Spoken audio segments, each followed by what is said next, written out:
Welcome back. This is Kyle with All In Survival, and today we're going to talk about bug in or bug out.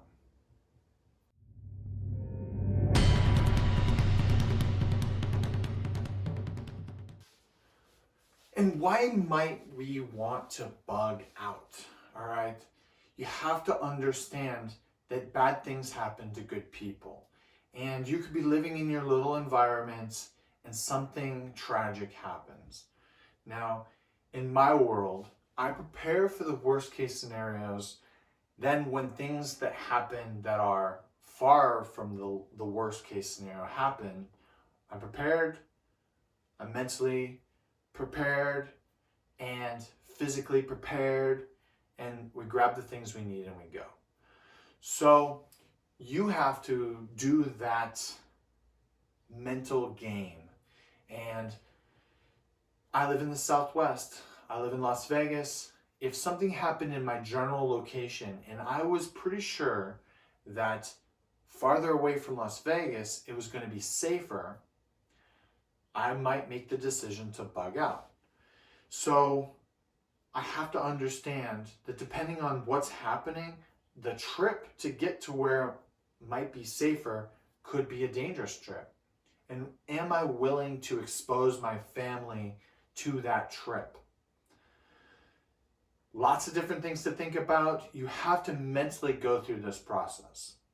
Next, where are you going to go, right? These are things that you need to kind of have in place ahead of time. You can't just one day say, I'm going to grab my bug out bag and we're going to head to the desert / national park, right? You hear that all the time. I'm going to the national park. There are going to be a lot of people there thinking the same way, and they haven't really thought this through. Eventually, you're going to run out of supplies, and unless you are a very, very experienced outdoors survivalist, and you can live off the land, you're going to have a really hard time. So we're looking for a place that's rural, maybe a friend, an aunt, a cousin, they have property, something that might be safer than your current location. We also have to think about how far away is it? Do you have the resources to get there? Could you get there in several different scenarios? Meaning, I'm going to pack my truck, put on a trailer, and go. That's scenario one. That's my best course of action. Next, I don't have a trailer. It's just the truck. Can I get there? How much supplies can I take? Next, the truck no longer works. Can I get my hands on a vehicle around my neighborhood? Does somebody have a classic vehicle sitting in their garage? Can I get it working? Is there enough fuel? Next, maybe a bicycle. You've seen my bicycle with a trailer. Hey, can I get a bicycle and a trailer together for everybody in the family? How long would it take to get to where you're going? Do you have enough food and water and supplies to get there? Is this trip going to take so long that it's going to be so dangerous that it might just be safer to stay in place? Lastly, no bicycles. You're going to hoof it with a backpack for a certain amount of distance. You really need to mentally go over these and decide, utilizing some sort of a threat assessment, whether this is even viable. All right. Lastly, you need to pick some routes, right? We're going to pick a primary route that is the least dangerous or the fastest, then a secondary route, and then a tertiary route. And we need to know the pros and cons of each of these different routes. The fastest route may not be the safest route. If it goes through major cities, if it goes through population density areas, there will be, at the very onset of a disaster or some kind of a scenario, there will be scared people. Scared person is a dangerous person. And if you cannot predict a person's reaction to a scenario or their reaction to the fact that you might actually have supplies, you need to take caution. So pick your routes, line them out, know ahead of time, print out those maps, do all the recons, drive the routes, and possibly consider stashing some supplies along the road or along the way. This could be as easy as picking a small town and renting a 5x5 storage unit for $20 a month and just stacking some supplies in there. Or it could be caching a bucket or some sort of a thing off the road at a given point where only you know it's going to be. You can do all of these things, and we can talk about a little bit of those later. These will set you up for success on bugging out. All right, so last thing we need to talk about is setting parameters. You're not going to go from 0 to 60 overnight, meaning you wake up tomorrow and the stock market is taking a 1,000-point fall. You're not going to throw everybody in a truck and rush out the door at that moment, right? That is a good indicator, and it is one of my parameters. However, it will take several different parameters for me to pack up and leave. And some of these are riskier than others. Things like a disaster, a national event, stock market crashing, going to the bank and not being able to pull out any money. Lots of these type of things. Rioting in the streets, a breakdown of law and order. All of these things could be indicators, and you have to set them up in priorities for where you live. It's really important that you use your imagination. If this happens, this might happen. If this happens, this might happen. And you set them up in priority and in the likelihood that they will happen. So our economy is pretty fragile. Is it possible that I could wake up tomorrow and the stock market has fallen? Yeah, it's possible, and it's darn likely and probable.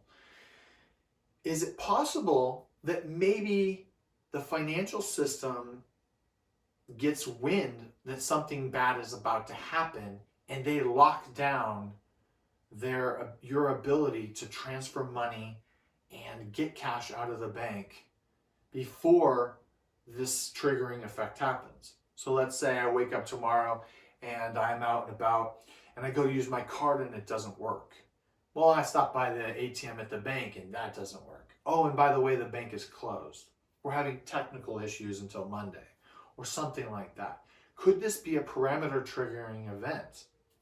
In my mind, it is, but you have to do that kind of research on what could and could not happen. All right, so we've set up our parameters. We know that if these things are triggered, we're gonna start the process of loading up the car, the truck, the trailer, and going, right? Can you get there? Do you have enough gas? Are you relying on stopping along the way to get gas? Can you stash enough gas at your home? Or can you get to your location in one tank of gas? All of these things you should be thinking about. All right, so now we've talked about bugging out and what it might look like, right?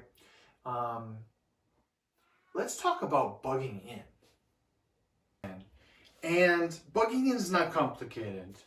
And there's a couple of different ways to think about this. First, we're going to try and decomplicate this.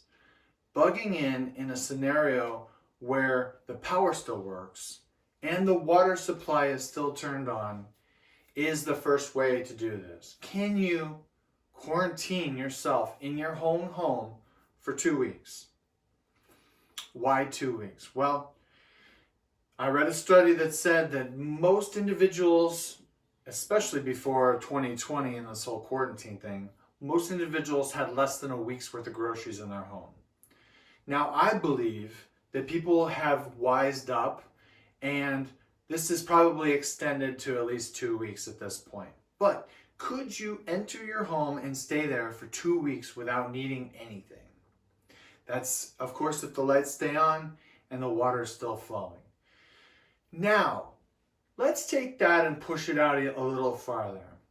Could you potentially have everything that you needed for a month? Right? Little less easy. This is a complicated thing. Now, we're talking about everything from, do you have an extra toothpaste tube? Everything. Enough toilet paper, enough toothpaste, enough shampoo, enough water. Of course, this scenario, the water is still on, right? This is technically a bug-in situation. Now, what the government did in 2020 was a soft quarantine. Hey, we'd really like you to stay home whenever possible. And the problem with that is every time you ordered food, every time you went out for gas, went to work, didn't go to work, grocery store, you were exposing yourself. So this is a very soft quarantine. But bugging in is basically, can you shelter in place? Now, to take that to its full potential, could you, without power and water coming into your home, could you stay in place for 2 weeks? We understand that there's a need for cooking. You'll need to cook, you'll need to drink water, and you'll need to do some sort of hygiene so that everybody in the household doesn't get sick. You'll also need to be able to get rid of your waste. I have a video on what different products you can buy to help with that. And that's a very easy kit that will cost less than a couple $100. Then, could you shelter in place for a whole month? Now, I understand the way people think about this, but in my eyes, if the power and the water goes out in the Southwest, this is a total grid down situation, and I'm not staying here. So at that point, I'm working on a plan to get out, right? So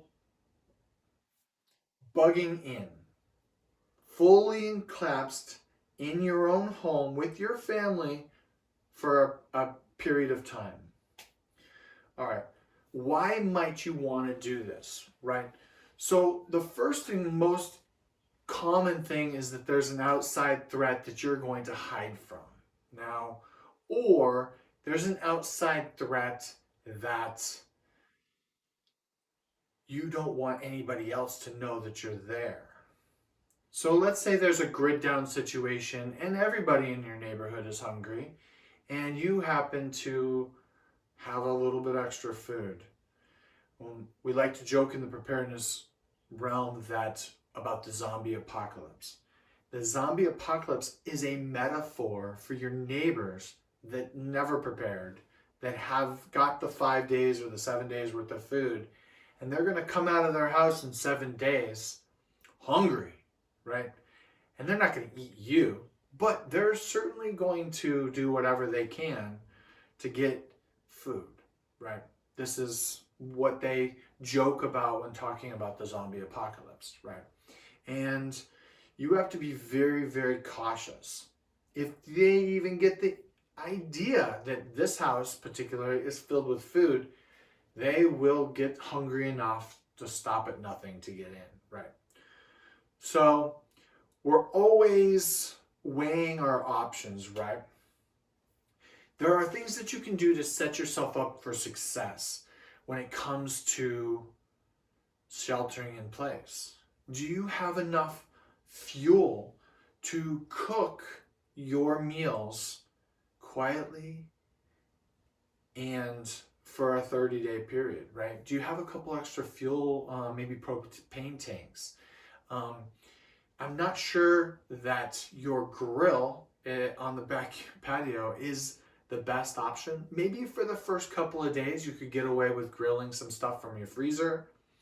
But after a couple of weeks, when your neighbors are starting to get hungry, the idea of slapping a pork chop on the grill and grilling it so your whole neighborhood can smell it is not necessarily a great idea.